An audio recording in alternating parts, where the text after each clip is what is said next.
Өнер айтыста әлемге танытқан аяулы ақындарымыздың бірі, айтыстың ақтаңгері Айбек Қалиев келді.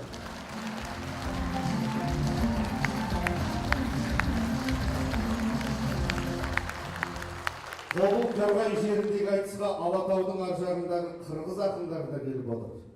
Қырғыз елінің мақтаулы ақыны Азамат Болғанбаев.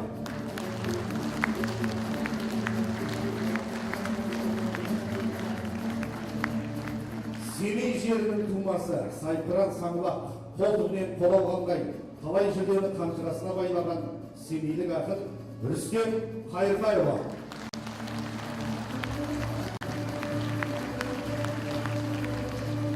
Және өнер өмірінде енді жарқырап келе жатқан жас жұлдыз Айбек Қалиев бақтаған болашақтың бәйге торысы Батырлан Сағынтаев деген балаларымыз.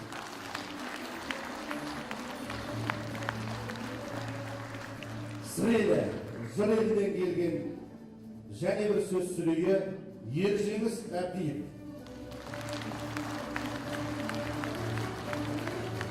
Және өздеріңіздің жерлестеріңіз Қостанай қыздарының ішінде кестелі жырымен, келісті үнімен ерекшеленген Салтанат Өтелбаева қыздарымыз.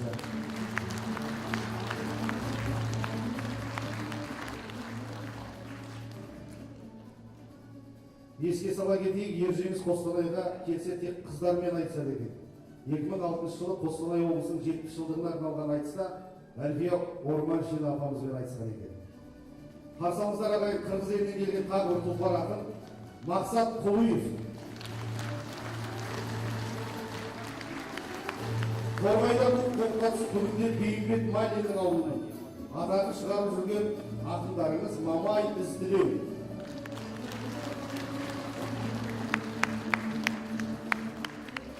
Қарсауыңыздар көрермендердің көзайына айналған арқадан келген арқалы ақын Дидар Хамид.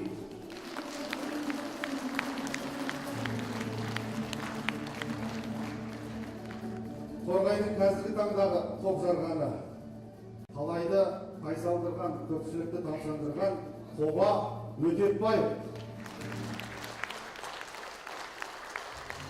Ол ақтауларыңызға келді. Қатырақ қол соғып қошемет қосымен қойды. Ал енді ақындарға баға беретін әділ қазылар алқасымен таныс болыңыздар. Қазылар алқасының төрағасы Қазақстанның халық ақыны аяулы Әсия Айыпқызы Беркенова. Және атағы Алатаудан әнімен асқан ақын Серікбай Осман. Және жас ақын Абылай Маудан. Және Қостанай мәдениетіне, облыстың өнеріне мейлінше үлес қосып жүрген ақын Ғайнижамал Бердалинова.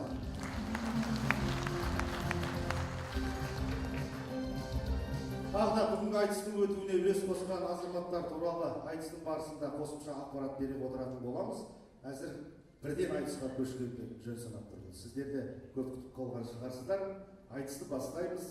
Алғашқы жұп Айбек Қалиев және оның қарсыласы қырғыз елінен келген Азамат Болғанбаев. Қарсы алыңыздар, ақындарға шақырып.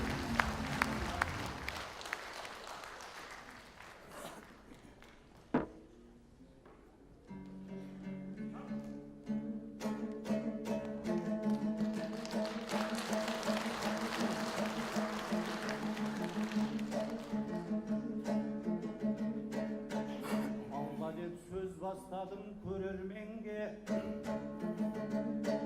танылып жүрген ұлмын өренделге.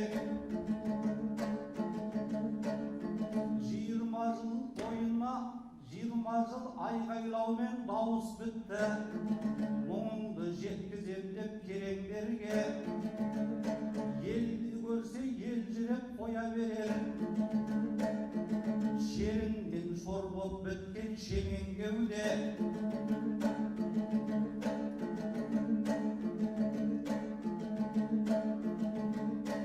Қостанай кие қонған құт бекерсің, қаншама ғұлама мен кемеңгерге бұл өлге кіндігімнен байланған соң ажалсыз ажыраман сенен менде.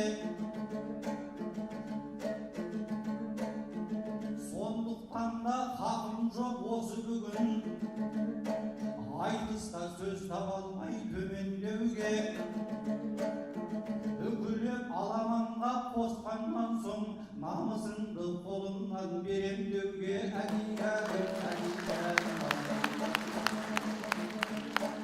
Қай кезде ат тұяғын тай баспаған,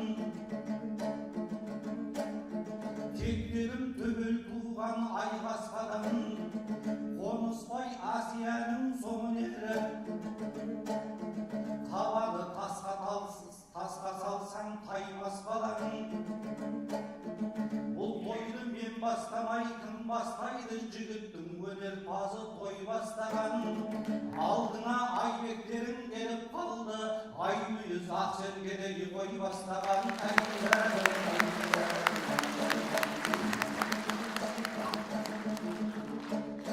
Жүретін жарлы жақтап байдамақтап, армысын Қостанайын айдан аттап.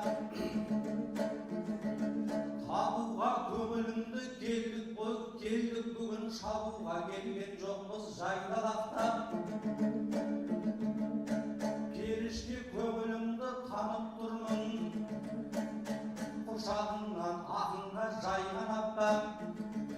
Өткенде 2-3 күндей мұз үстінде әбігерге түстіңдер тайған ақтап.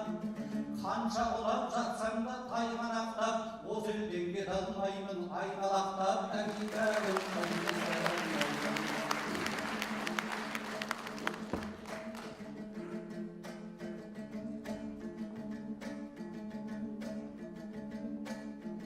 Ассалаумағалейкум бауыр қырғыз, бірлікті жырлап жүрген тәуір қырғыз.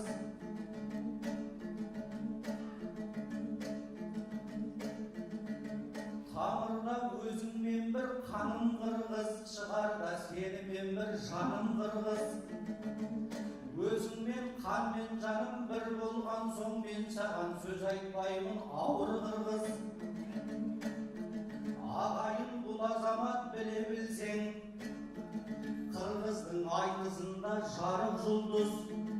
Болған соң ел аралас, қой оралас, қырғызды көптен бері танып жүрміз. Шақырса айтысына барып жүрміз, бұйырған бәйгесінде алып жүрміз. Қырғыздар біз секілді қонақ жайын мейман дос пейіліне қанып жүрміз. Ал азамат қомызды қолын алып, мына жұрттың мол жырға малындырғыз. Ырыңдырлап жырынды жырлап бүгін, қазақтың қанын жүргіз, жанын кіргіз.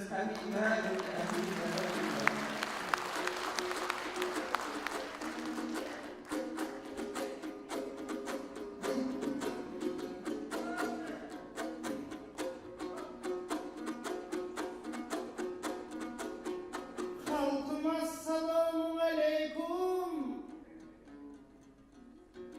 Айекең алейкум ассалам.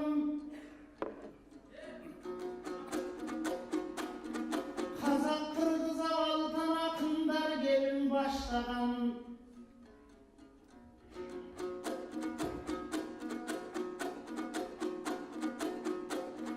Сөзімен елді құрып, сөйлетін елдің сақтаған.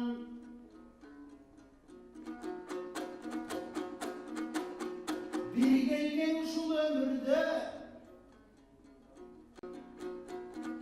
atlasa da bir kadam Bismillah dep başlagan. Akın kazağaman mı? Ey suyum bayatan baş bolup, asıl cambıl atamdı taptagan. Anam batır kazağaman mı? Aldından nayda çıksa da altın gözlü kaçmadan.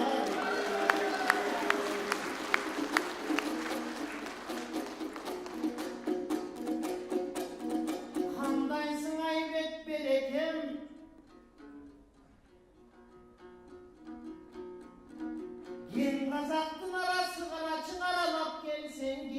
экен. Ошол кенен жерди кең кылган мына ал талаш казак эл экен. Ошол элдин атын ааламга сөзү менен чыгарганың ардактуу агам сен экен. Өнөр сүйгөн Кыргызстан агам өзүңө салам жөнөтөм. Комузун кармап колуңа казакаң обон сал деди.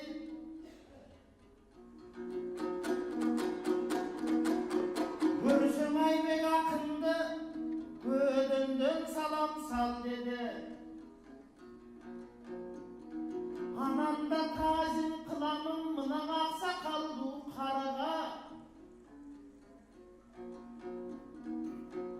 Апа дейко Кыргызда ак сүтүн берип чоңойткон мына аналарымдой баарыңа.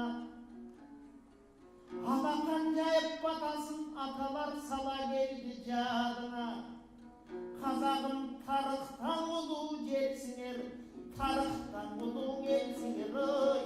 Бүгүн тазым кылам барга.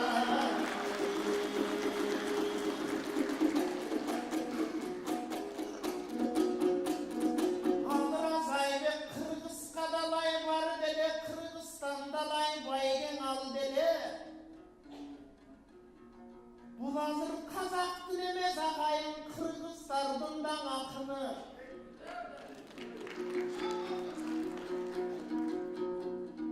Тукумудан улуунун Кыргызга бул Жамбылда эле каттап жатыры. Бүгүн Костанайга чакырдың экен менин да сыйлап башымы. Халкым-ай колдоп турсаңчы, Айекең эмесин кандап жатыры.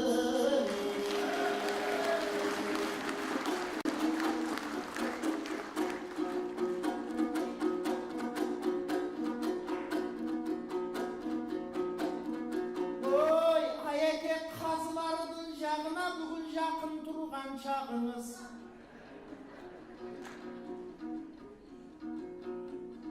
Ойланып көрсөң казакка сиздин опол тоодой багыңыз.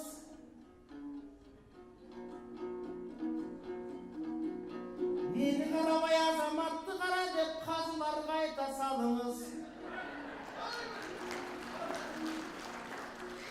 Айбек деген алпакын,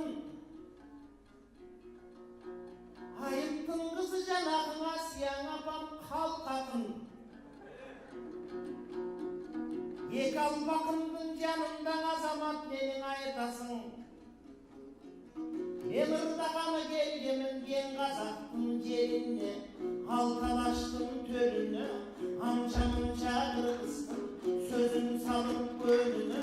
Казак деген күн болгон, каймагын калып сөздөрдүн, кара сөзгө күн болгон, сөйлөдүң элдин ыргыбын, сүйлөгөн казак кашында, арамдыкты көнүндө, билбеген казак кашында, жамандарын жодотпой, тилдеген казак кашында. 550 жыл баскан тарыхың турат той кашында. Эмиң айтыш курбурдасың казак кыргыз акыны. 550 жыл жашап, кен казактын асылы. Тарыхтан издеп көрөлүк казак андан да узак жатыры. Улуу казак аман бүгүн мени бырдайм башымы.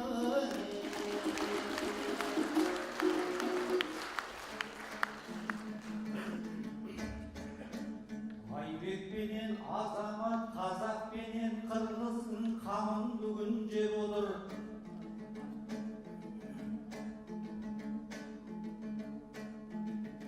Казыга жагым отур деп, бул кыргызбаган не деп отур. Ойлама башка азамат, орнуна сен кеп отур. Ай.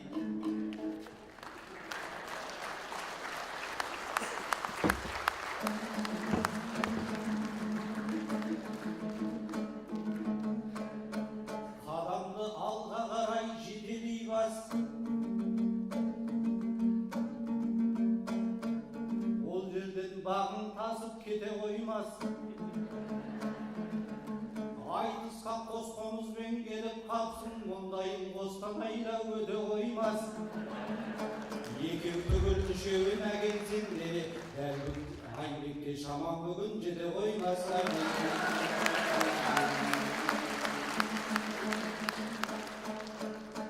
Ал енді бұлай болсын болған байып,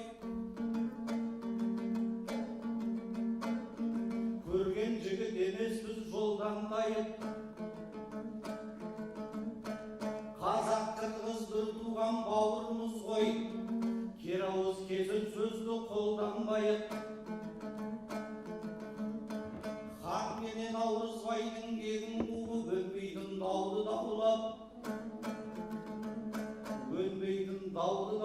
зорланбайық. Қадаған деген ақын болған болмаған деп, бірімізге біріміз алданбайық.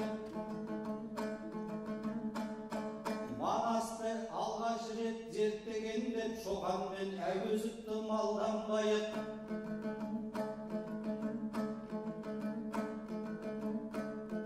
Мен ұштым сен ғарышқа ұшпадың деп, бірімізге біріміз таңғалмайық.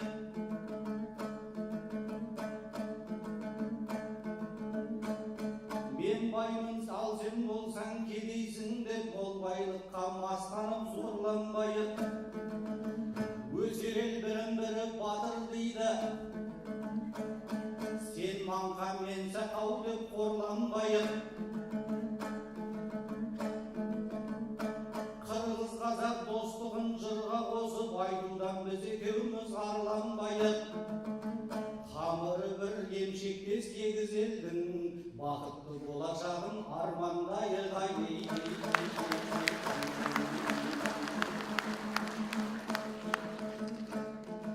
Қазаққа қонақ келсе дара бақыт, азамат жан-жағына қарама төк.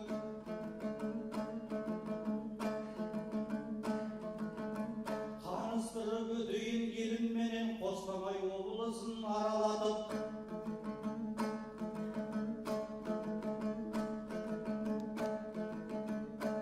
Ай жүргізіп қайтарам айылына, сарыарқадай даламды саралатып. Мен сені есімнен бірі тандырайын, тобыл мен торғай бойын жағаладым.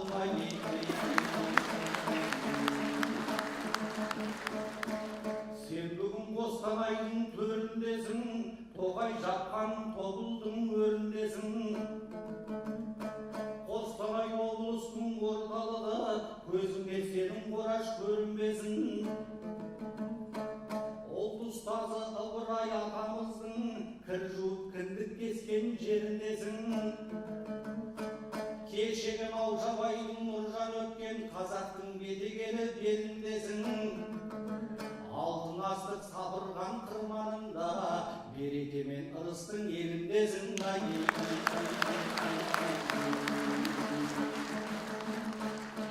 Тұратын өзге жерден дараланып, еңшеті еліміздің қарабалық. Қана бұған Наурызбай батыр өткен, ерлігі ел жұртына бағаланып. Мұхаммеджан Сералин бабамыздың сөздерін сақтағайсың санаңанып. Елубай Серге қапан шын таланттар, осы елден өзі көнген сараланып. Қарабалық жерінде туған ұлдар, ешкімге көрген емес табаланып.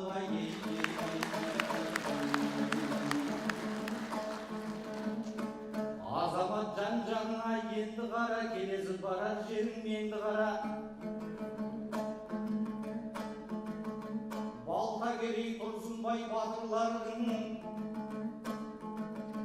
ерлігін дәстүр еткен елді қара. Бір өзі бір ауданға татитұғын, атақты қара талдай жерді қара.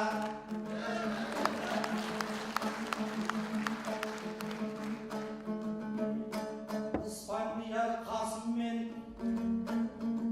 Манаштардың, әдебиет пен тарихта орны дара. Мінекей менді қара, осындай жер Алла жаратқан төрді қара, тамсанып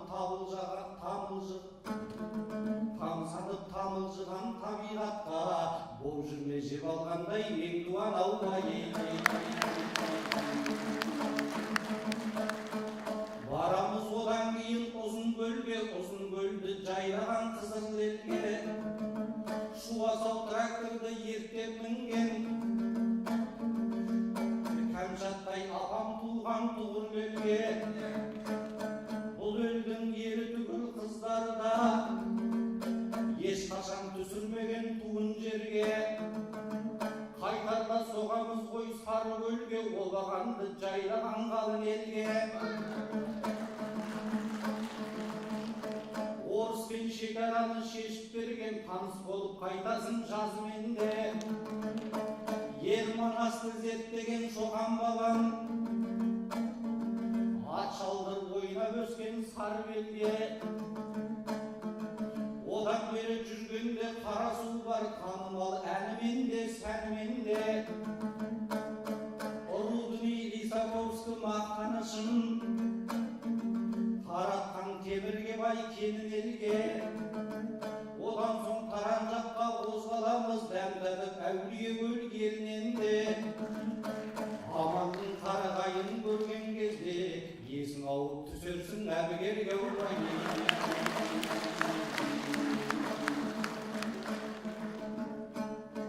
Мінеки келіп қалдық Таранға да, қасында ағаң барда тамаңдама.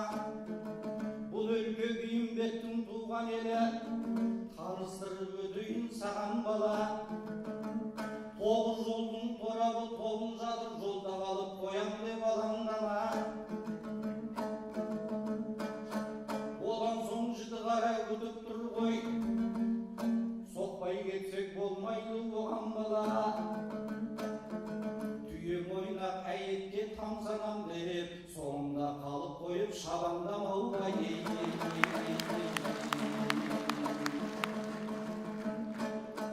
Қамыстың наурызым мен Жітіқара, інішек бұл өлкеге Жітіқара.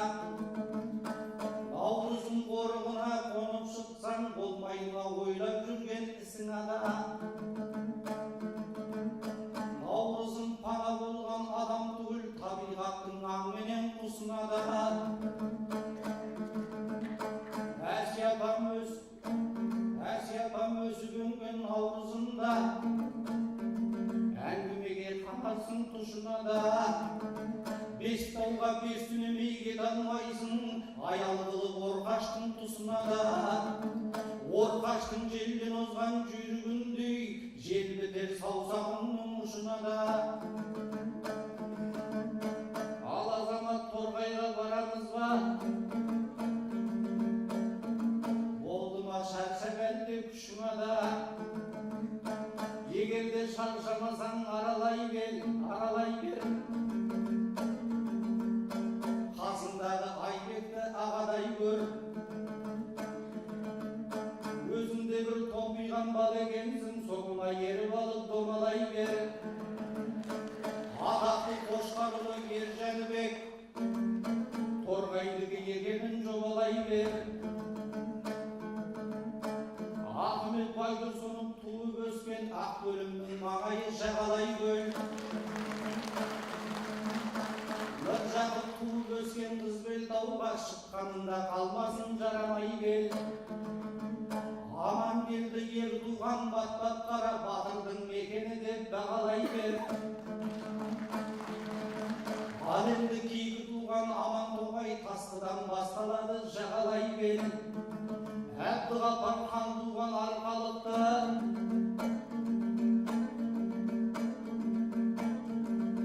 ерлердің өлкесі деп санамай көр. Бұл елде батыр да көп, ақын да көп.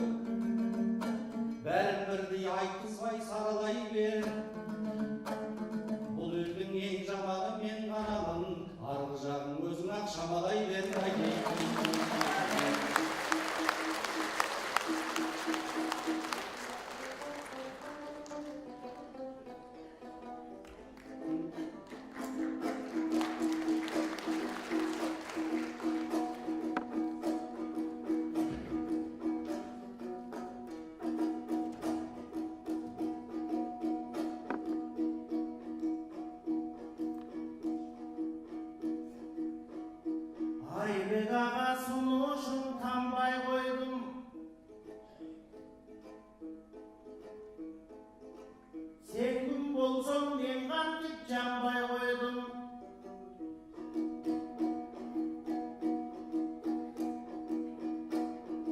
Жарым саат мақтадың өз жеріңді, Қостанайға бір жылға қалмай болдым. Айбек бүгін қалқалап қанатында, аталарың уыл қылып аласың ба? Недер тұту Айбектей бір туғанын, мен жүрейін қазақтың жағасында.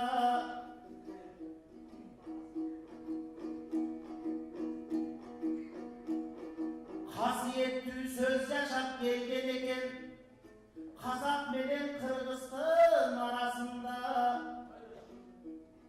Мен дағы қазақтардың уылы болым, сен Айбек қырғыздарға барасында.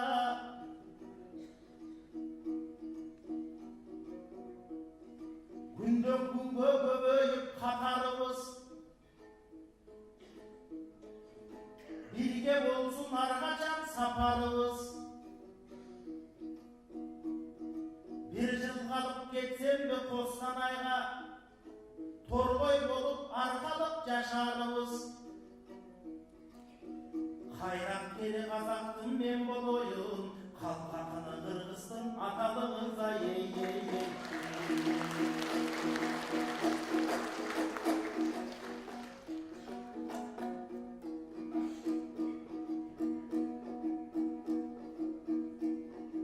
Екі қоныс қолыма қарма белден, Гөлөніме көп сөздің арнап келген.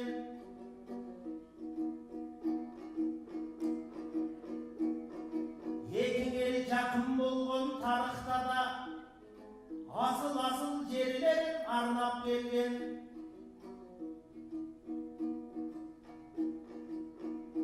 Екі ел сөзіменен құт болуыз, адал жолдың арамдан тыш болуыз. Bir Алла екіден жаратқан ғо, екі қомыз сияқты жұп болуыз. Қостанай қашындағы қалың жұртым, тарихтың өзіндегі тамыр жұртым. Бүгін сен қошып алып қатарыңа, баш иіп мен келемін атағыңа. Қашымдан аталарым, аналарым, Жамбылдан ашқан жашты жашағыла. Батаңды бері ұзат Қырғызстанға, Байсалдың ұлы жолды басарыма. 550 жыл деген аз екен ғой, ғасырлармен жарышып жашағылаңа ей.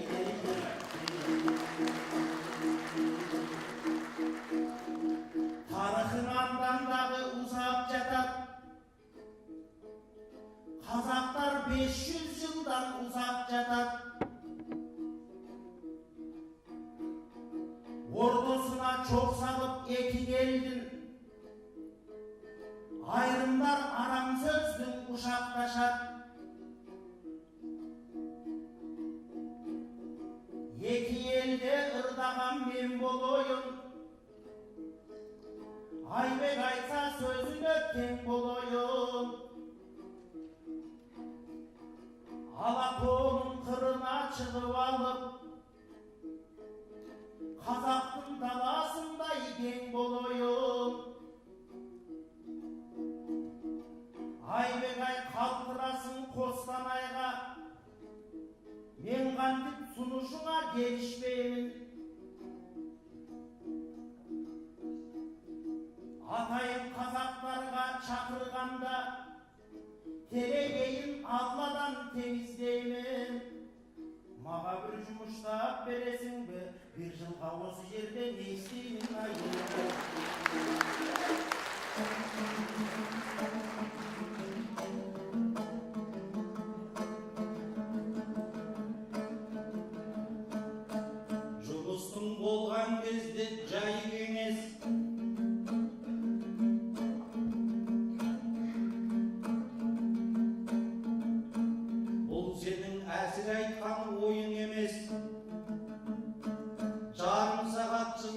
деп өкпеледің.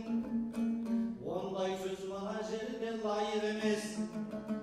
5.000-ға билет алған мына жұртқа 5 күн бойы жырласам айып емес.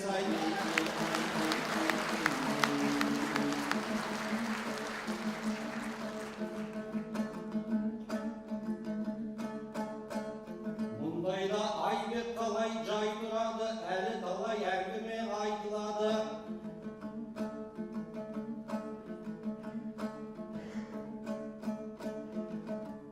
Өзіңнің қолыңнан келер жайлы жұмыс, базары Қостанайдың сай тұрады.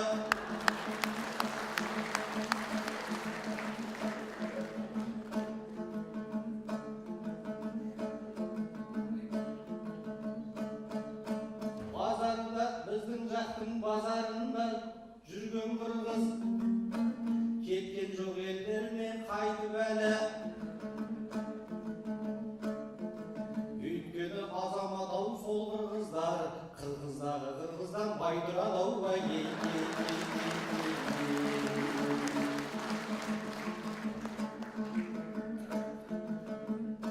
Азамат жан бауырым көзі нұрлы, ақынның біреудің сөзі құнды. Аға деп мені бүгін арқа тұтсам, құшағыма басайын өзінімді. Тоғысқан тобыл торғай толқынындай, өзіңмен бір деп білем негізімді. Қырғыз бенен қазақ деп ала аламай, төбесіне көтерер егіз ұлды.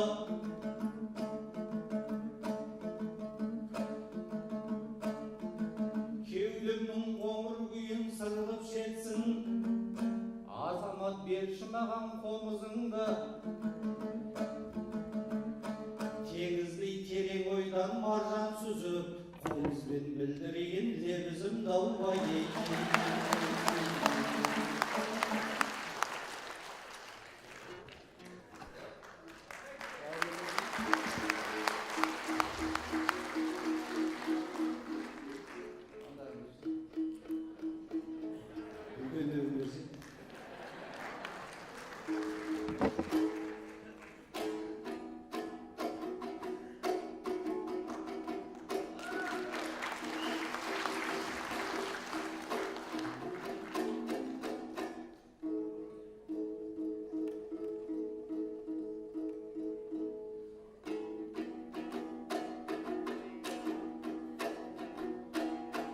Саусағым қомызда да ойнап тұр ғой,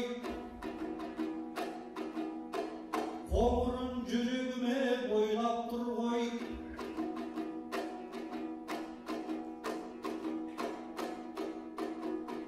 Байқасам бұл қомызда үш ішек бар. Азамат, сен досыны ойлап тұр ғой. Үш ішек 300 ғой қазағымның, осында сөзіме бір айғақ тұр ғой. Домбыраның қос желі қазақ қырғыз құлақ күйін келтіріп ойнаттым ғой. Қостанайдың төрінде күмбірлетіп, қомызымды қазақша сайраттым ғой.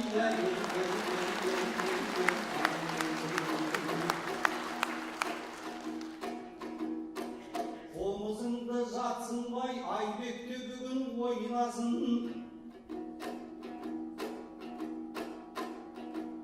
Азаматтар қалыспай домбырамен сайрасын.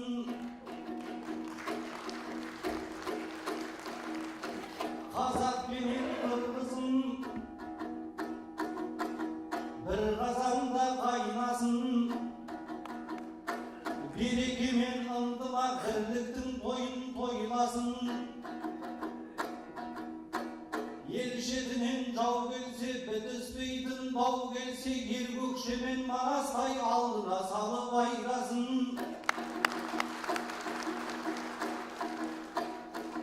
Тоқтабыл мен Жамбылдай Османқұл мен Кененбей екеуі бірге сайрасын. Шыңғыс пенен Мұхтардай ертеңін ойласын.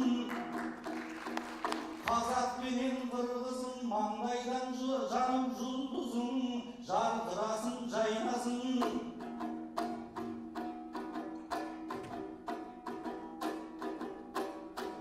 Емшегіндей биенің өркешіндей түйенің қазақ пенен қырғызың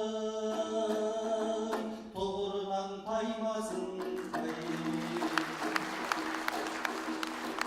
Айналайын азамат адамға екі көз берген. Байқадың ба сен соны? Екеу екен құлақта, аяқ екеу, қол екеу, ауыз біреу бірақта. Ауыздан шыққан сондықтан тілегіміз бір болсын. Бүйрек екеу, өкпе екеу, жүрек жалғыз бірақта. Көктүріктен тараған түбіміз бір деп соғадың. Лә илаха иллаллах дініміз бір деп соғадың. Аудармасыз түзінген тіліміз бір деп соғадың. Бір тамырдан нәр алған дініміз бір деп соғадың. Жүрегіміз бір болсын.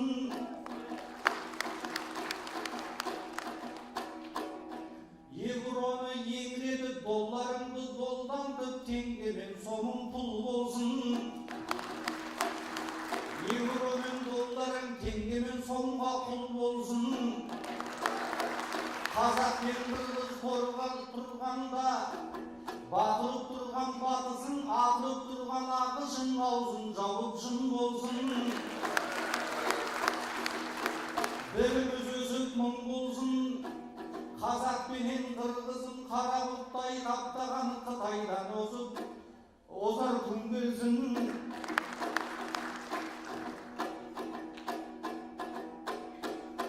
Жаратқан ием жар болып, құдіреттәрім бар болып, айналайын ағайын осы айтқаным шын келсін.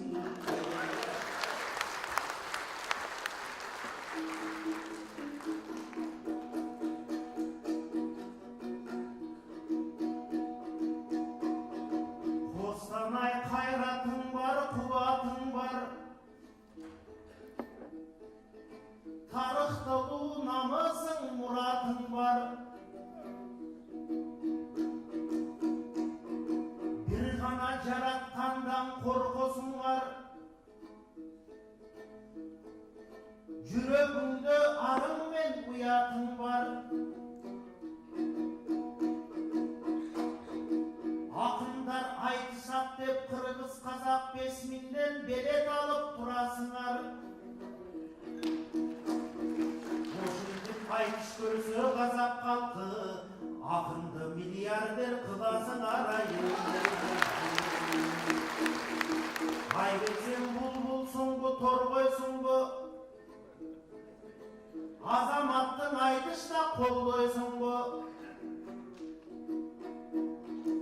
Кең пейілді ағам бар деп тұрғанда, сен өзі базар жақты ойлойсың бұ. Қонақ болып келгенде бір борым, жоқ десе замаким деп қойбайсың бұ.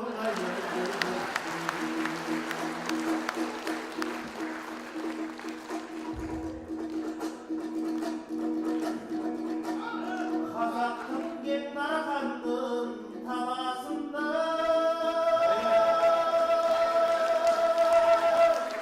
Кезіктім арқалықтың арасына шірігін. Айбегім, айбегім, ай, алтындай бар кебің бай, танымал қазақ қырғыз арасына. Bir borum ay, бұлбұлым торғойым ай, тарихта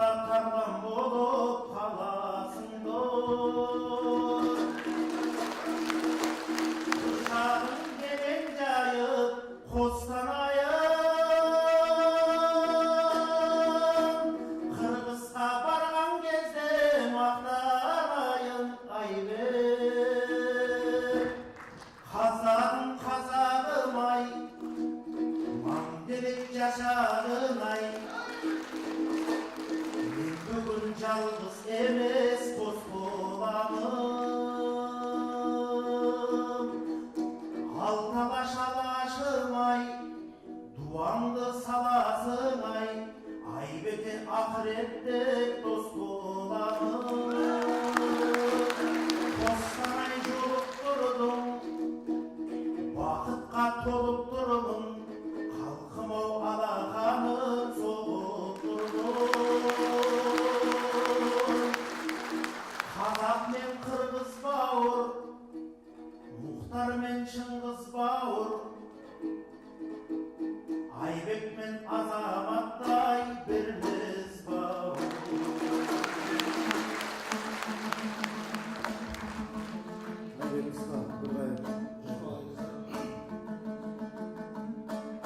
Жақсайдыз Қостанайда өтіп жатыр,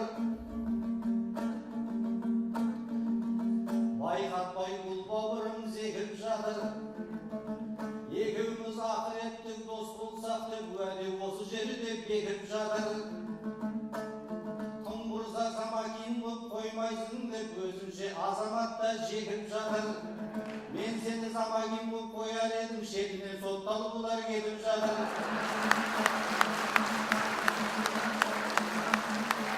Қызмет пен мансапты не қыламыз, ақын болып жүрсек те жетіп жатыр.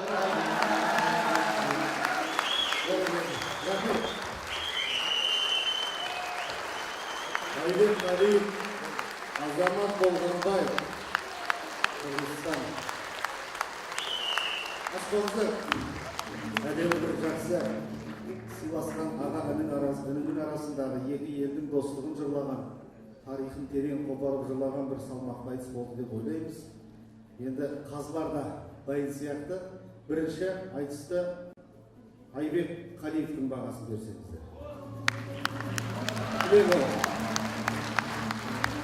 Қырғызстаннан келген Азамат Болғанбаевтың бағасы. Барлығы болды. Алтамай маған бір сөз. Ақындардың есіне бірінші жұп болғаннан кейін бұл жігіттер еркін көшілген сияқты 40 минут айтысты. Сондықтан келесі жұптарға 25 минут жарап жатыр. Жақсы, өздерде соған дайын сияқты. Енді құрметті айтысшылар ағайын, мына көп түкірсе көл болады деген қазақта сөз бар. Осы айтыстың жүгін жеңілдетіп, жұмыла көтерген жүк жеңіл деген сөзді туғып көтеріп, осы айтыс бірнеше өнер сүйер, өлең сүйер, айтыс сүйер, дінімізге, тілімізге жанашыр азаматтардың қолдауымен өтіп жатқандығын айта кетуге рұқсат етіңіздер. Бұл айтысты дінімізге жанашыр, тілімізге жанашыр азаматтардың ұйымдастыруымен өтіп отырғандығын айтып отырмыз. Бұл іске Азамат Жүсіпов деген кәсіпкер азаматтың басшы болғандығы, бастамашы болғандығы, ұйытқысы болғандығы туралы айта өтеміз. Сонау Алматыда жатып айтысқа дінімізге жанашырлық көрсеткен Еренғайып деген мырзаның атын атап өтуге рұқсат етіңіздер. Кеңес Смағұлұлы есімді қарт ұстаз Түбі Торғайлық Айбек Қалиевке арнайы жүлде тағайындап отыр осы айтыс. Құт мекен Меңдіқара Қараталды қоныстанған Балтакерей ағайындарының атынан кәсіпкер Орал Таңжарқов демеушілік көрсетуде. Күллі қазақтың айбары Шақшақ Жәнібектің ұрпақтары атынан кәсіпкер Асылболат Мешітбаев та арнайы жүлде тағайындап отыр. Сондай-ақ Сапабаев Хамитов, Набидолла Кикебаев сынды өнер жанашырлары қаржылық қолдау көрсетуде. Тарихқа тағзым етіп, Ахмет Байтұрсынов атындағы Қостанай мемлекеттік университеті ұстаздары үлес қосуда. Және ел шетіне келген ақындарды ата-баба дәстүрімен қарсы алып қонақ қылған Торғайдың жомарт азаматтарының бірі Дархан Белгібаев бауырымыз Құшақ Сейфұлы ұрпағы дейді. Және осы айтыстың ең басты демеушісі сіздерсіздер ағайын. Жаңа Айбек айтты, 5 мыңнан билет алып келген. Атақты айтыстың көшін сүйреп жүрген, айтыстың қаралары жүрсін ағаның өзі жүргізген айтысы 1-2 мың теңгеден, мен жүргізген айтыс 5 мың теңгеден болды. Менде мәз болады. Енді ортада таныстырып өтейін осы Торғай, Қостанай топырағы. Білесіздер, қазақ әдебиетіне, мәдениетіне, руханиятына қадау-қадау тұлғаларды тудырған текті топырақ. Астанадан Қонысбай Әбілов ағамыз үлкен сәлем айтты сіздерге. Осы айтысын өтетілген хабардар халық ақыны. Халық ақының бірі Әсия апамыздың қазылардың төралқасын басқарып отыр. Тағы да аяулы апамыз ал алыштың айтулы айтыскер ақыны Әлфия Орманшина бірінші қатарымызға келіп қосылды. Таныстырып өтіп жатырмын, енді танисыздар ғой, білесіздер, бірақ келгенін айтып, апаларымызбен, ағаларымызбен біз мақтанып жүреміз.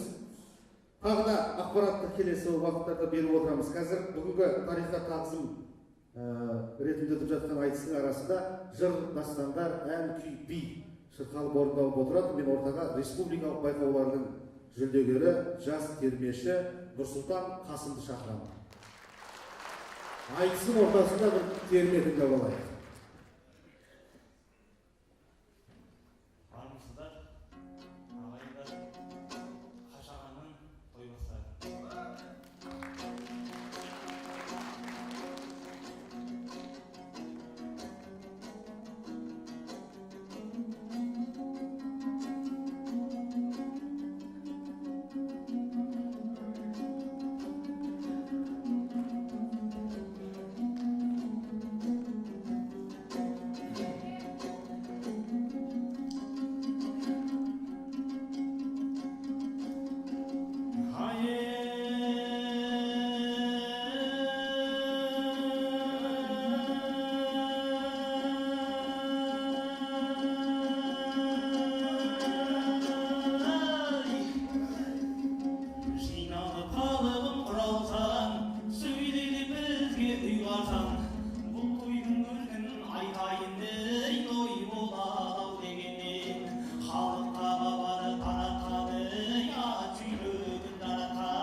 Рахмет. Нұрсұлтан Қасым. Қадірлі ағайын, екінші жұпты сахнаға шақыруға рұқсат етіңіздер. Семейдің тумасы бірнеше айтыста олжа салған аяулы ақын Рүстем Қайыртайұлы. Семей. Айбек Қалиевтің шәкірті Батырлан Сағынтаев балаларымызды шақырады.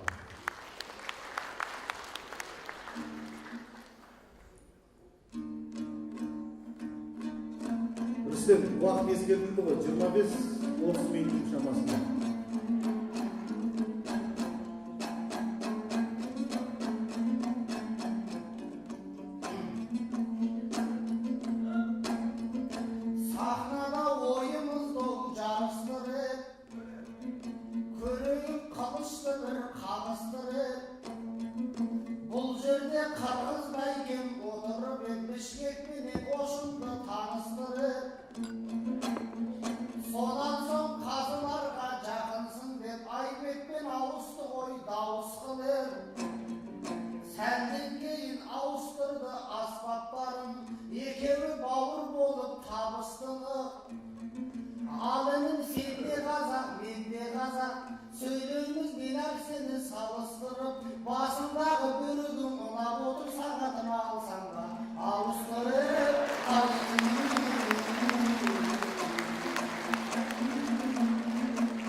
жатты маңдайдағы сізде елдің ақылы болғанымыз.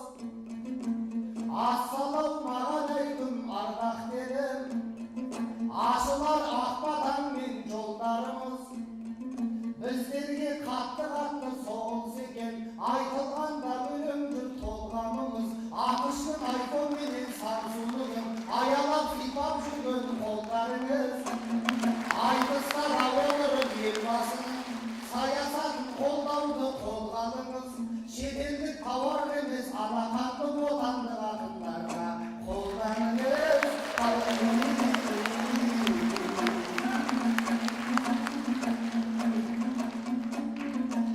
Киелі шығыс елінде анашым мені босанған, Семейден осы өлкенің тарихы егіз қашаннан. Тобыл менен ертісі меркеде бақтан қосарнам. Абайдың арман мұратын Ахметтен жалғап жасанған, Алашорда деп арыстар Семейде болған бас ұрған. Білім-білімде ыбыраймен шәкәрімнен кім асалған. Шығысында қабанбай, ал осында кейкім бар, жауына қатты қасарған. Амангелдінің соңында намысын кімдер басалған, Мұхтар менен Міржақып әдебиеттегі қосарлан. Қасымбай сенім атаммен Сырбайдай сырбаз ақынның майданда бірге жасанған. Қайсы бірін айтсаң да қазақ үшін бастарым бір қазанға қосалған. Сондықтан да ағайын айтылу керек началдан. Сіздерде де арман жоқ, біздерде де арман жоқ. Бүгінгі сөзбен айтқанда ол Қазақстанда жасалған.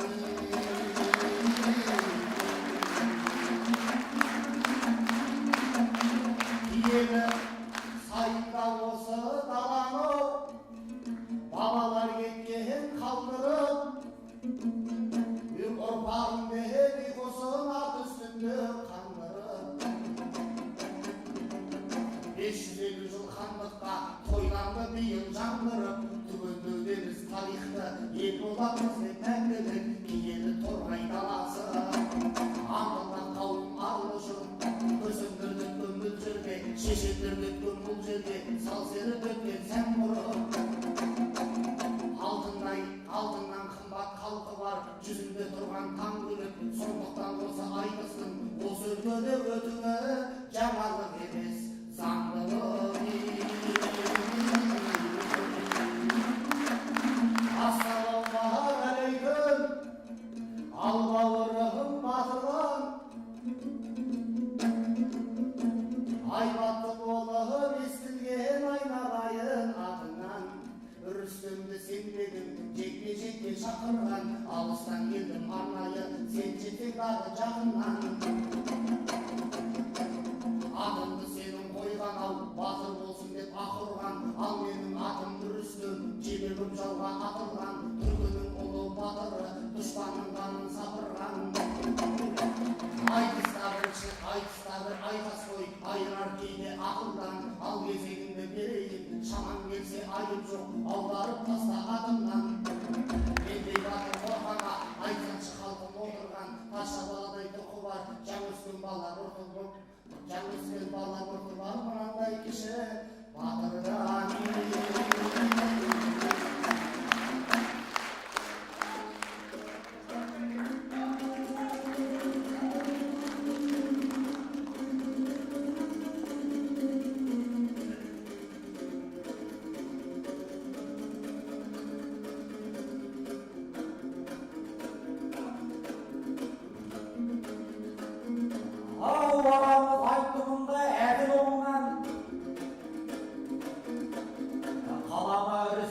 Сөз ұланнан мына бізге 25 минут берді, ағалар мен апалар қазы болған. Сағатпенен бөлікті ауыстырсақ, екеуміз болмас менен разы болған. Бірақ тағы сағатты алған менен уақытты алалан ба, қазыларған.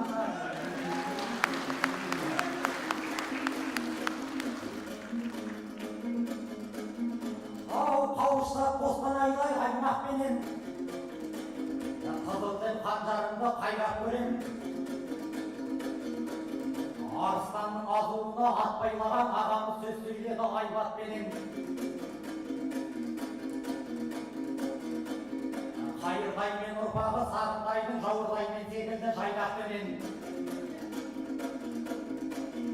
Ағайын қолдап жатса жауыр емес, тәуір болып бұйыртса бәйгап көрем.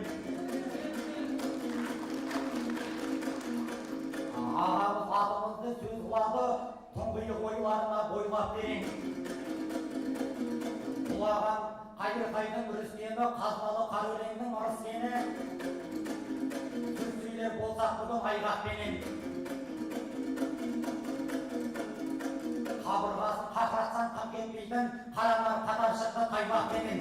Көңіліңіз маған толмай отыр деген, түйеге су бергендей оймақпенен бар.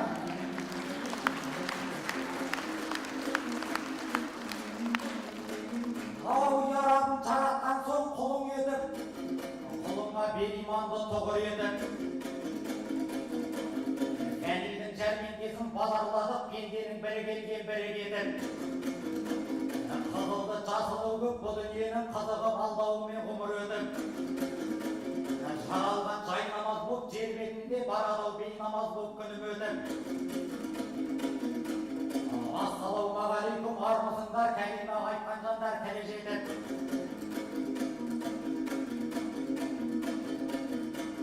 Алла деп алдарыңа жетті бүгін, ақындар бүгін көп жол жүріп өтіп. Қайырлы қылсын деймдер, бұл қадамды шайырлар төгер болса жыр өтетіп. Мен енді сүбелі сөз ұсынайын, тілімнің тіркесінің жігі бекіп. Жаратқан берер болса тілге мерек, жүректерім қалсын бір шымыр етіп бар.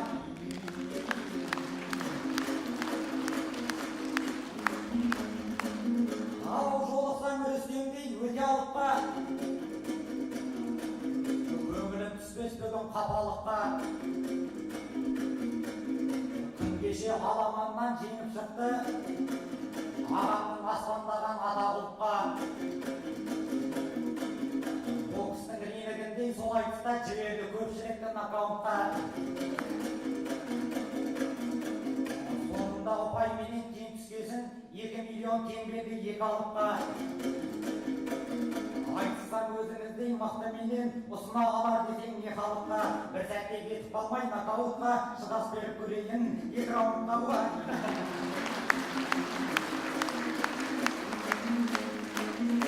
Ал көрдіңдер оң жағынан қалқаманды, сол жағынан үстемдей мәртағанды. Екеуі де Семейдің түлегеді, бұл елге басып тұрған 10 қадамды. 2 раунд шыдаймын деп отырмын, көрсетіп тілімдегі бар шамамды. Қостанай қолдау бермей жағдай дейін, қосағын Семейдің орта қалдау бар.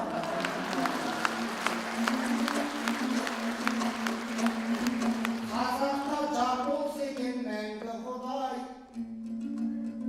бұлдығанды есіме салдым Құдай. Ағаш бесікте өскен алаш едік, айтарымның барлығын ай. Шығыстың айман бауырым қорқап жатыр, білесің Қабанбайдың нарлығын ай. Батысты адайларым қорғап жатыр,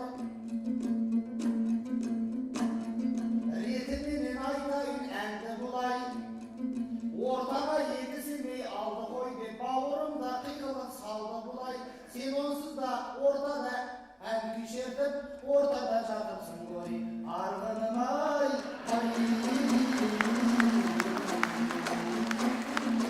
Көңілі ініміздің көлдей болса, ниеті ағасының төрдей болса, сен мені бір көтеріп тастадың ау дегендей, сүйенерім сендей болса. Түйеге оймақпенен су берді деп, мұныңа мына халық сенбейді онша. Мені түйе дедің де ал өзіңді, оймақ дедің ақылға келмейді онша. Бұл елдің тайлақтары қандай болады Құдай ау оймақтары сендей болсын.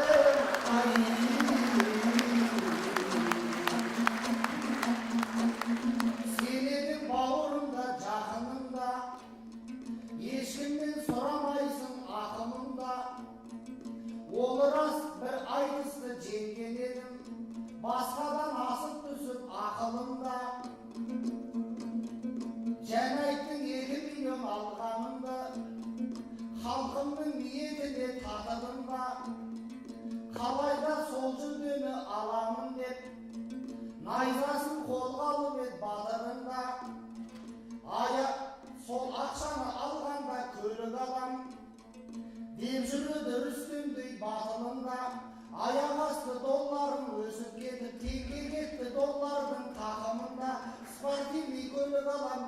басым стиральный машиналды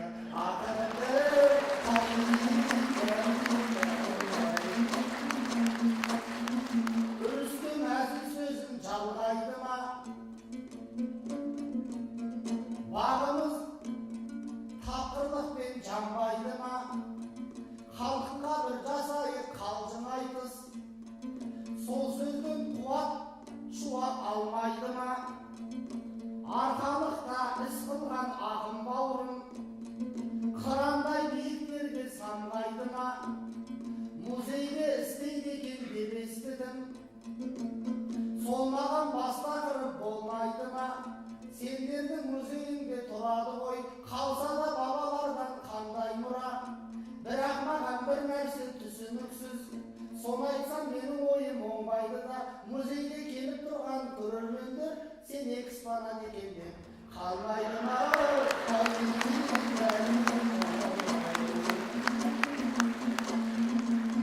Кетейін сахнаңда сайрап керім, арқама мінсең мінші жайдақ менің. Сен жайлы батырдан сен жайлы көп сұрады деп, кеше айтты Айбекте Айбаттерім. 86 ма әлде 85 пе, жылымды да сұрапсың жайлап менің. Өзіме ағызбандап сұрасаңшы, әлде марқұм болды деп ойлап едім. Мүсінімді қоладан құйып тастап, немене музейіне қоймақ едім.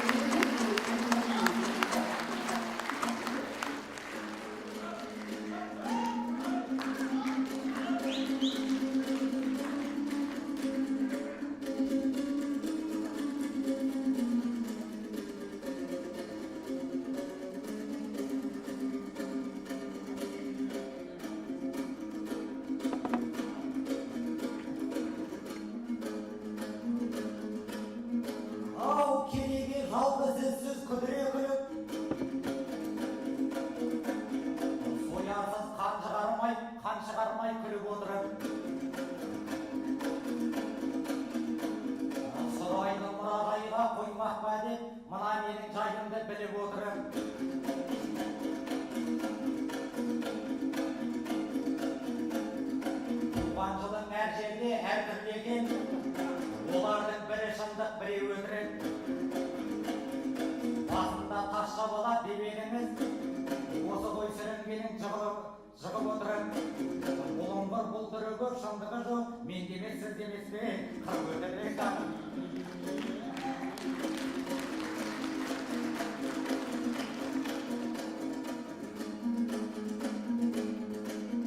Ал жерлерден сіз өтерсіз, тіл көтпейтін. Жандайсыз берік болып сыр төкпейтін.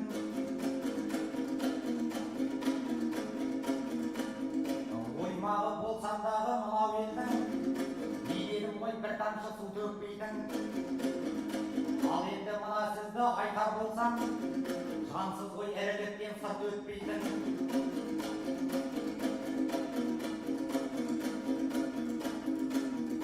Айтысқа түскен кезде аламанда ешқашан танытпайтын үркек кейпін.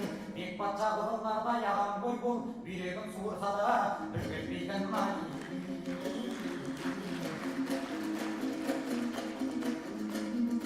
Ау жалғанның бір күн осса бір күнінен, Вахидан бұл фәнилдің бір күніген. Вахидан бұл фәнилдің шындығы кем. Шындығы кем болғасын бұл фәнилдің сүргіні көбейіп тұр сұмдығымен.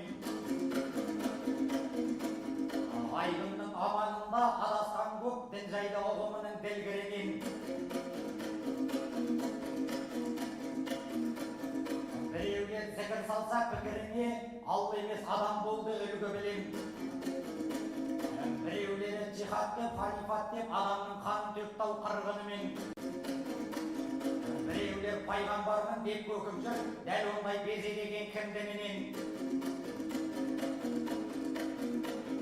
Сырттан келген сұрғия текті жазба, ұлт іріткі салатын пұлғынымен. Өзіміз ішімізден іліп жатсақ, өзгеге болмаймыз ба бір күні жем. сақтықты діңгелеген күшейтпесең, уақыт пен жау болып шығар бір-бірімен. Bir Алла қазағымды басқаларының сақтасын тірлігіне күндереген, жаратқанның бірлігін білген елді, жаратқан айырмасын бірлігінен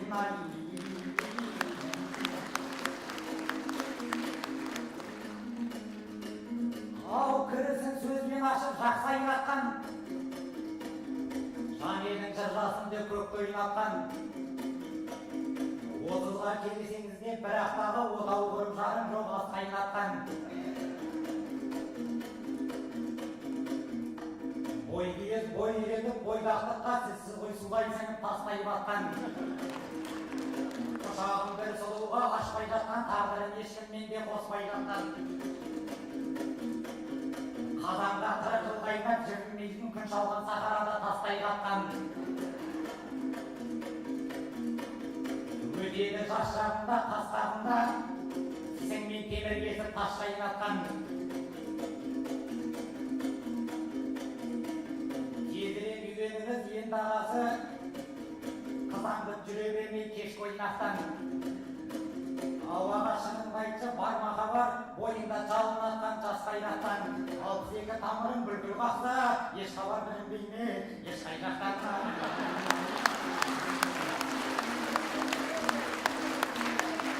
Ау жасынан асып кеттің баниғаттың, хабары бар осында жамиғаттың. Шынымен Рүстем аға жарды сүйіп, келмеймел ұрпақ жалған сәби бақтың.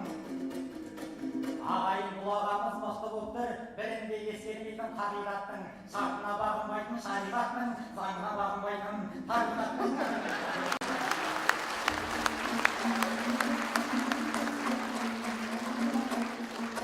Менің де жарғышадың күнім болар,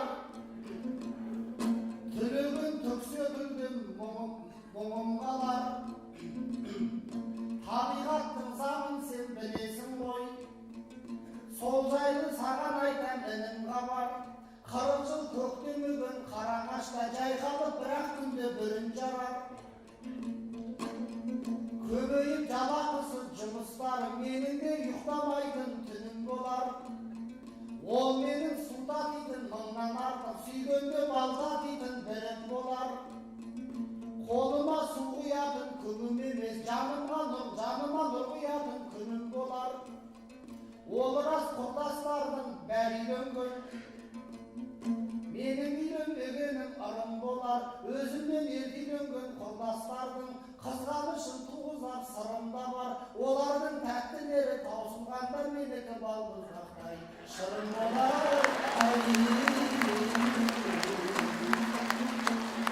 Келгіме көкейіне салқынды ой, қай жылғысың дегенім алқынды ғой.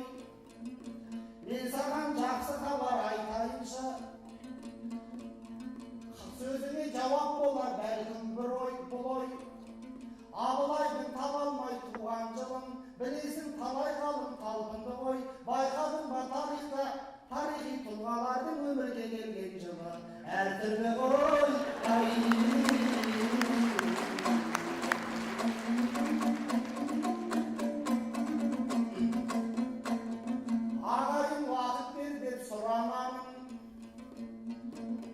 Шаңдалып кетейікші жыралаңын, айекеңдер айтысып 40 сағат көрдік қой қалдың сөзін құрағанын. Әсиядай апамнан айналайын,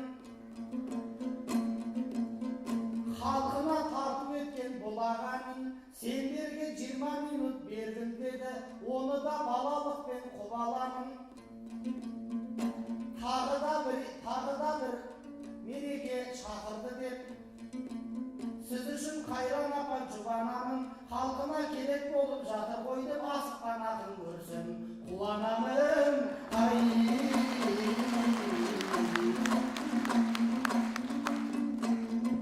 Ақындар бар тараптан барша келген, біреу әзіл біреуі ән сән өрген.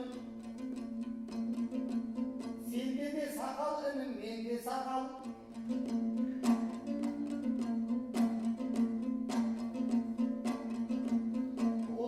бабаларды аңсап өрген. Дінді айтайын және де елді айтайын. ат бермедім келген соң сонша жерден. Бір жақтан қу тіршілік қыспақ қалап, бір жақтан шайдами ой ыстап барап, жұрттың бақыт іздеп жүр қазір барлық адам. Сол үшін бірін бірі тістеп талап, бар адамзат бақытты болу үшін қалдырған абай хакім күштап барап. Ыстық қайрат ұлбақыл жылы жүріп, толық адам болуға үш нақталап. Бақтың қонатын жері бас болғанмен, оны тек жылы жүріп ұстап қалап. Ағайын ақылға сап ойландаршы, басыңа бақыт қалай ұстап қоман.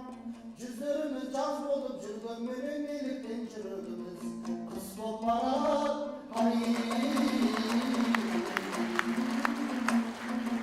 Аллада мейірім төкпес суық болсақ, аспан жер ай күн ортақ ұмытпасақ. Адамзаттың бәрін сүй бауырым деп, абайдың осы сөзін құлыптасақ. Соғыста терактыда жасайтындар сұлу жүректілер ғой, ұмытпасақ.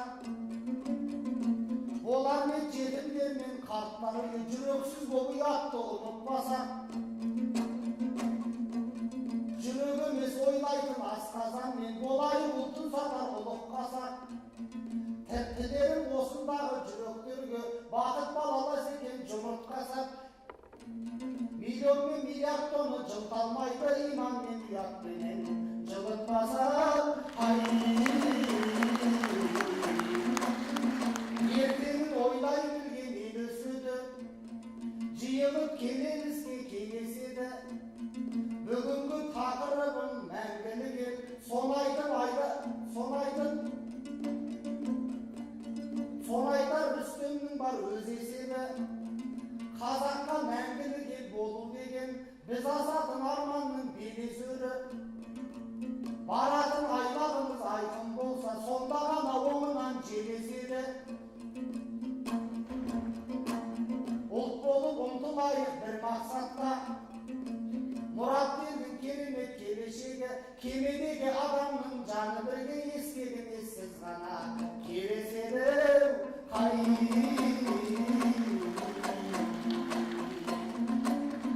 Бұл бауырым бақытты болсын деймін, өзі де өссін деймін, өнсін деймін. Бәрі де бір Алланың бұйрығымен, кешікпей бақыттарым келсін деймін. Тойыңа келейікші сенің інім, бұл жерде де өз аулым жерсін деймін.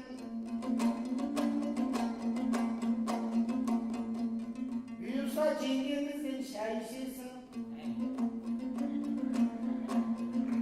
әмин десең айтқаным келсін деймін.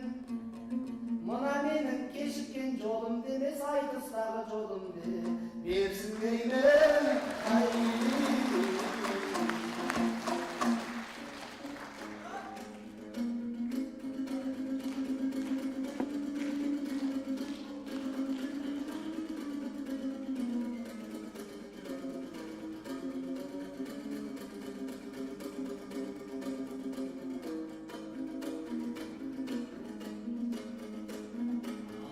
Белгілі бойдақтының баралашқа ендігі адамының жарамасты. Дүлділі бол бұдырсыз бұл дүбірдің бір күні көктейді деп қарағашты. Шыбықташылар болып өсірегенбіз. Айналса ешбір адам қарамасқа, жуансаң жуанам деп көктерлеп қарағашта. Қуарып айналмаңыз қарағашта олай.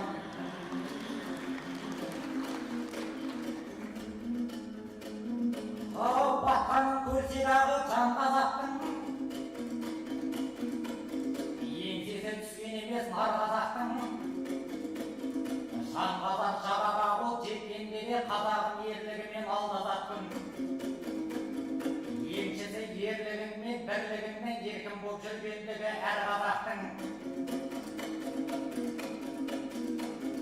Ағайын осыменен қош етем бол, көре бер баяндысын бар ғажаптың.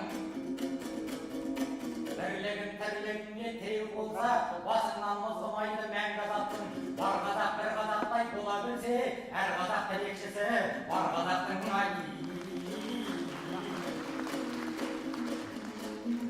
ауыл мөрлетін бүгін қалай мүдіреді, ақындар сөзден қалай кідіреді, айтпағаны қақтырған арғымақтай ақынға айтыс деген дүбіреді. Талайлар тарпысумен айтыста терсектен тілінеді. Біз енді бірлікпенен тарқайықшы, бірлік деген ең биік тұғыр еді. Ағасы осы менен қош айтысса, меніңіз білдір, ілтипат білдіретінінің еді. Аға сөзім болса егер кешірерсіз, ағалығың осыдан білінеді. Құшақтасып шығайық сахнадан, бұл өзі тез-ақ өтер ғұмыр еді. Тұрмайды өлгеннен соң соққан мүсін, бір ауыз жылы сөзге тірірек ауған.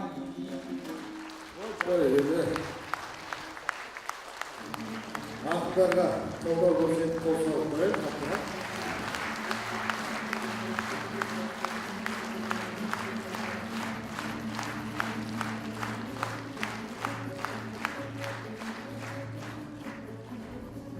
Қазылар алқасынан Рүстем Қайыртайұлының бағасын берулерін сұраймыз. 10. Қайды жабылады.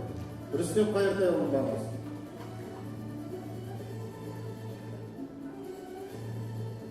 10 ба? 4-де 10.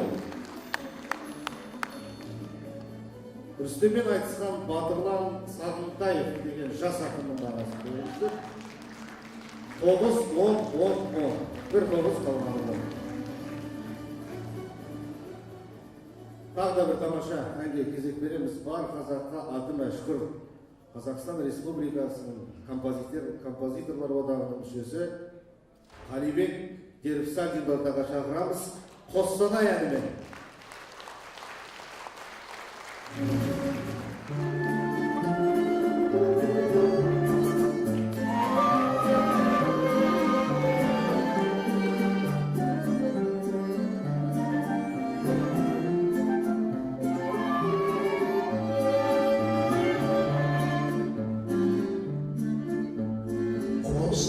Костанай, жолың өзіңе бастамай, сағынышымды өрге, самарат өткеннен астамай. Достарай, қайнас болайын жашамай, жүрекке ұлыққан бейсен, кеберім алып қасамай. Достарай, қайнас болайын жашамай, жүрекке ұлыққан бейсен, кеберім алып қасамай. Qostanay, Ömrümde küldü aslanay. Qostanay sen jattın oynasan, gözümden göl olan jaslanay. Qostanay, haylasılayla şaşanay. Жүрекке ұрлыққан бейсен, керем алып тастамай. Достарай, қайнас болайын жашамай, жүрекке ұрлыққан бейсен, керем алып тастамай.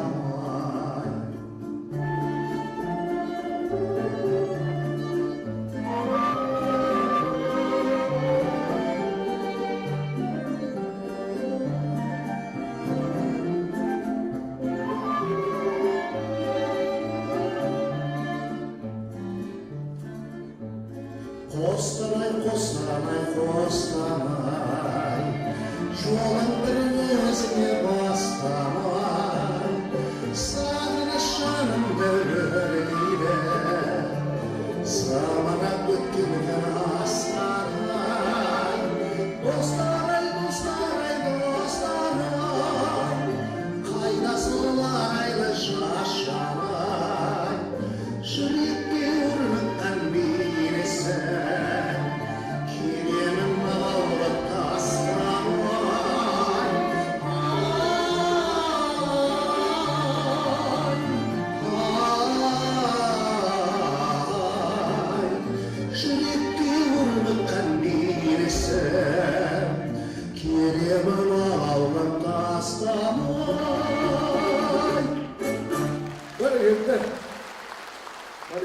рахмет.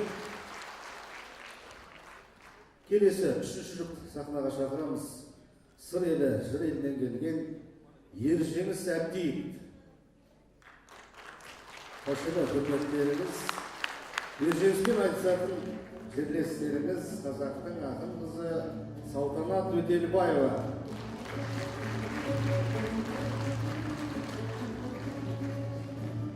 Әлфия апай, қарсыласыңыз танытыңыз ба?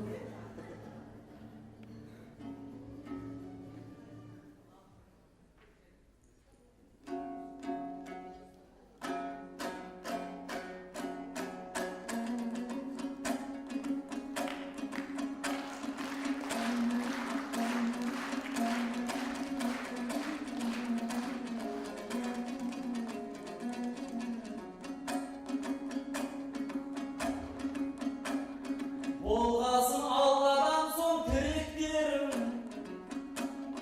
ағайын өзің болдың жыр еткенім. Қазақ деген мемлекет құрылғалы білеміз 550 жыл өткенін. 550 жылдықты барлық өңір тойлағанын мына ел білет дедім. Бірақ та Қостанайдың айтыс болмай, сеземіз ел көңілін жүдеткенін. Бұл жақта да бір айтыс өтсе екен деп жөн болды ұсынысты үдеткенін. Қостанайдың халқы да айтыс көрсін, өлең жырға толтырып жүректерін. Ақыры айтқанымыз орындалды, ағайын қол сендердің тілектерін.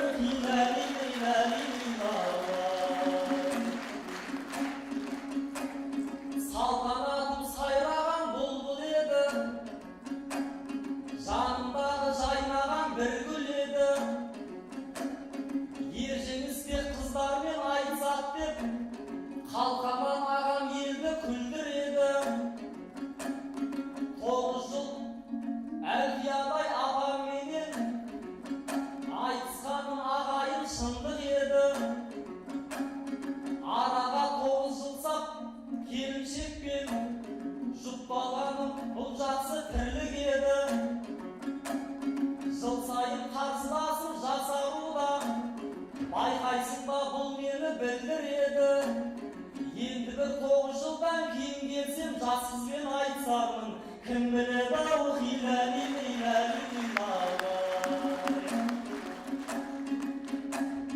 қыжылдаған ішімде жатыр бір ой, қалжыңмен сөз бастасам қатынды ғой. Уылжыған жас қызбен жұптадым деп Айбек мені осында шақырды ғой. Сахнадан бір көресің деген кезде мен оны деп ойлаппын, ақылды ғой. Енді міне қасыма жас қыз емес, ересектеу келіншек отырды ғой. Көзімді байлап күріш жегізем деп аузыма бұрыш салып қатырды ғой.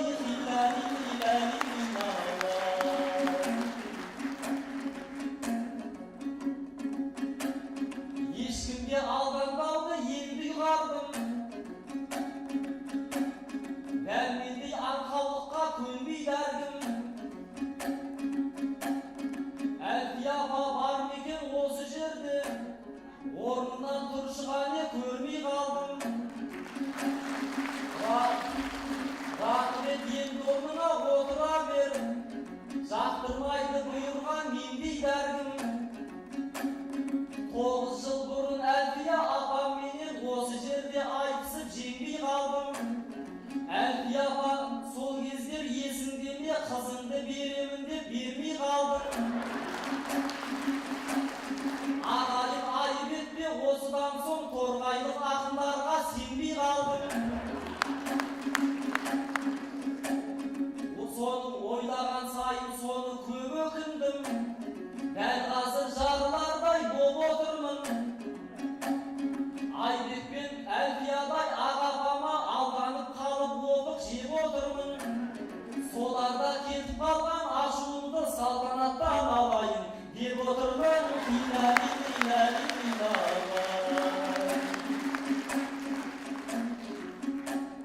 Не жетсін Қостанайдың байлығына,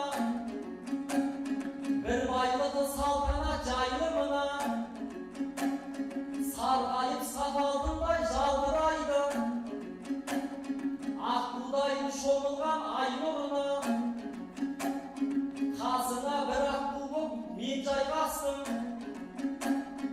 Хақым жоқ сыңарынан айырылуға, ағайын қошеметпен қарсы алыңдар, қосақты қонып отыр айдыныңа.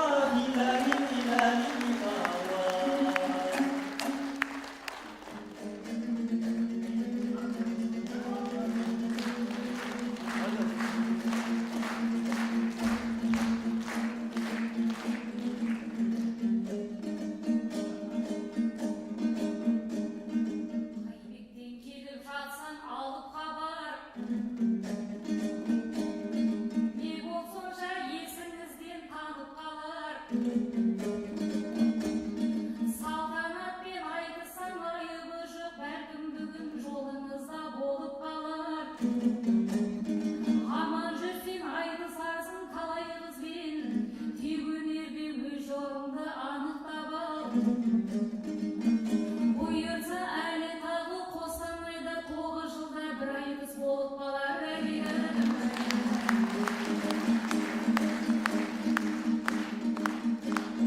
Тамсандар табиғаты жиын мені,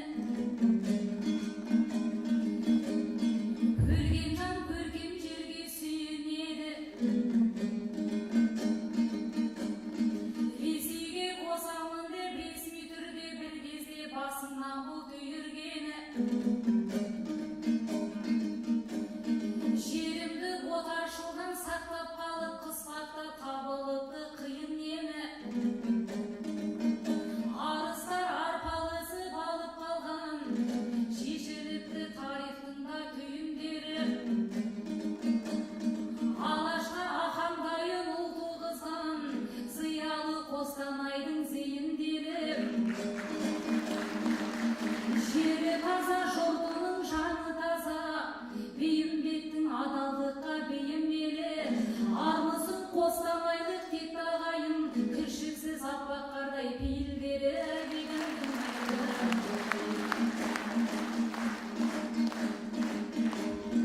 Қызылорда Қостанайдан шалғай-ақ тұр, ереке есіңізден танбай-ақ тұр. Аққу болып жайғастым деп отырсың, шақырған айтысыңнан қалмай-ақ бұл. Қостанайдың мұзы қатқан айдынына қысты күні келіп қонған қандай аққу әлгі.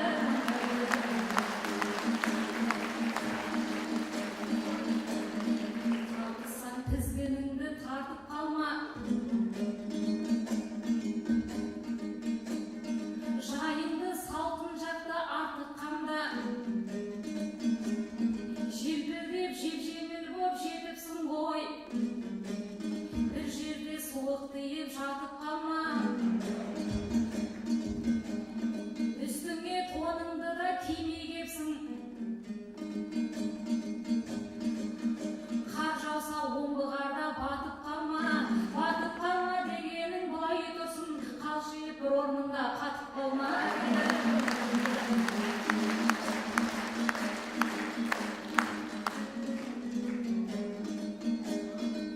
Ереке бетіңізден қақпаған ек, есті жігіт деп өзіңді мақтаған ек. Аппақ боп көрінушен көзімізге, Қызылорда ақ күрішпен баптаған ек.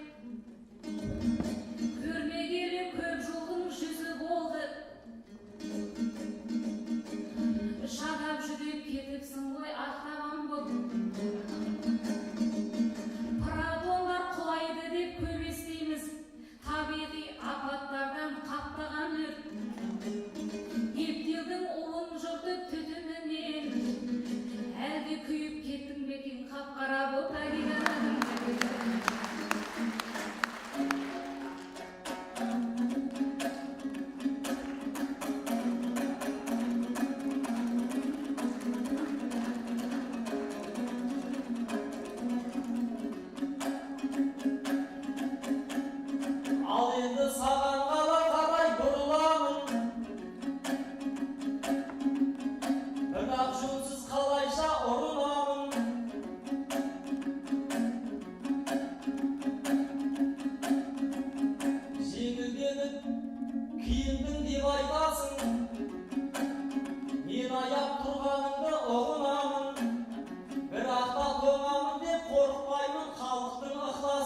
ашуланамын. Салтанат салтатылай шауып көрсең, салтанатты әніңе салып берсең, сендей қара аққуды көрмедім деп, жөн болмас олай қарай бағып берсең,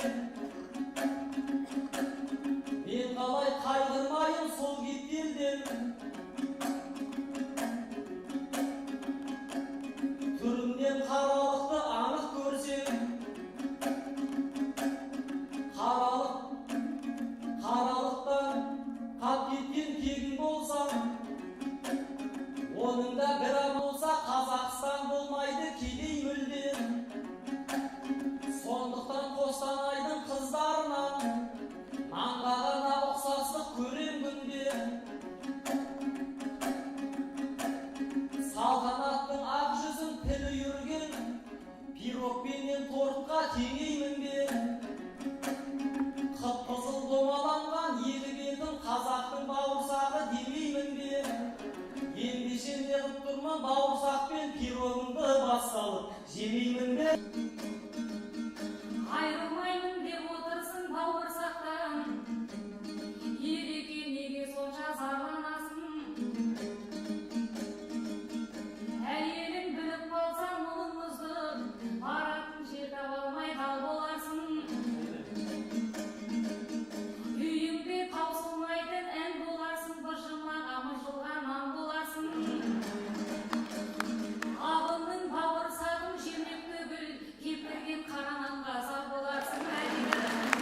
қос өлеңге біз деген диірменнен өткен бидай сол жағдайда ұрандап жайшылықта сөйлегенмен керек жерде тілдерінде тұрар байлап жалғыз менің қолымнан не келеді сүт түбінде тұнап жатса шығар қаймақ қостанайдың шындығы жатыр бүгін шығармашылық кеш артынан шыға алмай қалады.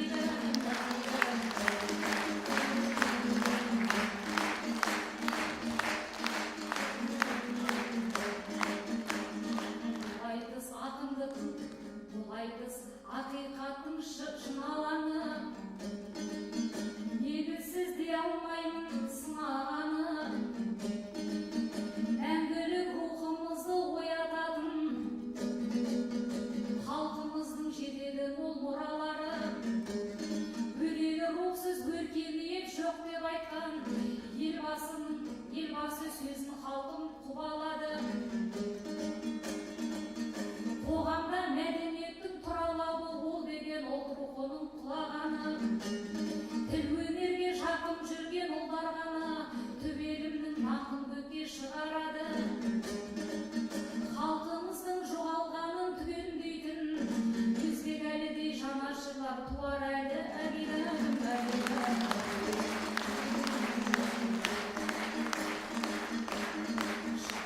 Бастабағым жанса мен ел үшін маңдай терім тамса дедім. Ал ендеше ұл қызыңа қошемет қыл, жарайды көңіліңді тапса берім. Арқайсын аман есен еліңізге жеткізіп Қостанайдың ақ сәлемін.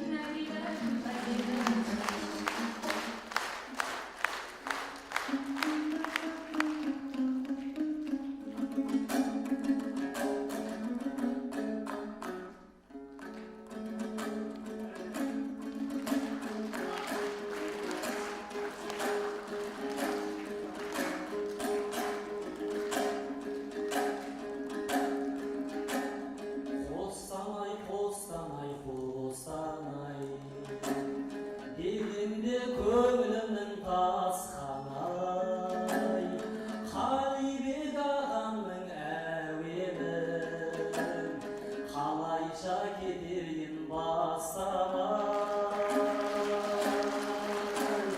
Қостанай, Қостанай, Қостанай, біздерге құшағын ашқанай, өнерге шөліркеп сағынып, айтысқа кеп мауқын басқанай.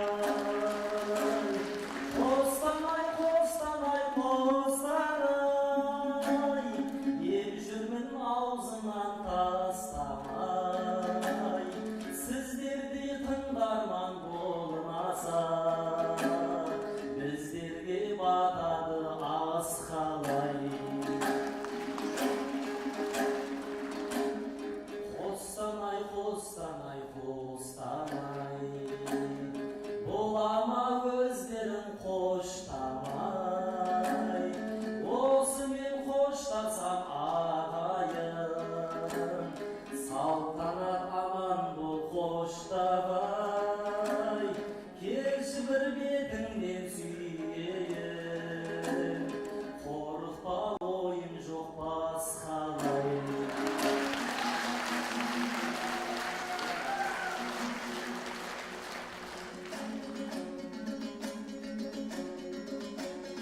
Қостанай, Қостанай, Қостанай,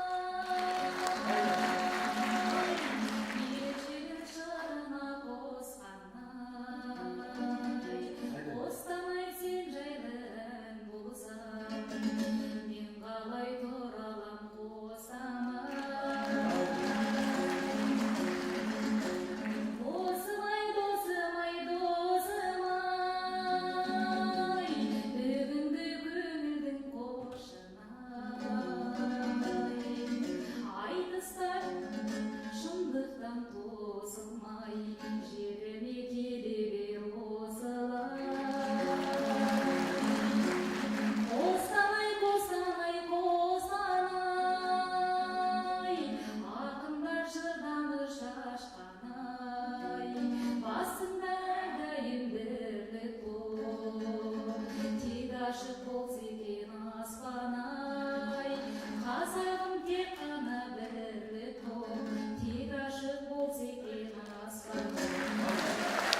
бүгінгі Ержеңіс Әбдиев, Салтанат Бекелбаева. Бүгін айтыс болды. Әлі де келіскен бір салтанатты айтыс болды. Енді ақындардың бағасын берейік. Айтысты бастаған шамасы Ержеңіс Әбдиев. Қызылорда 9-10-10-10. Жергілікті ақын Салтанат Өтелбаеваның бағасы. Барлығы 10. Қап мен жаңа аманат. Ержеңіс шақшы, Ержеңіс. Бер қарай келсең. Аманатқа қиянат жасауға болмайды. Әлфия апамның бір тапсырмасы бар еді, саған жаңа өлең оқып бер деді.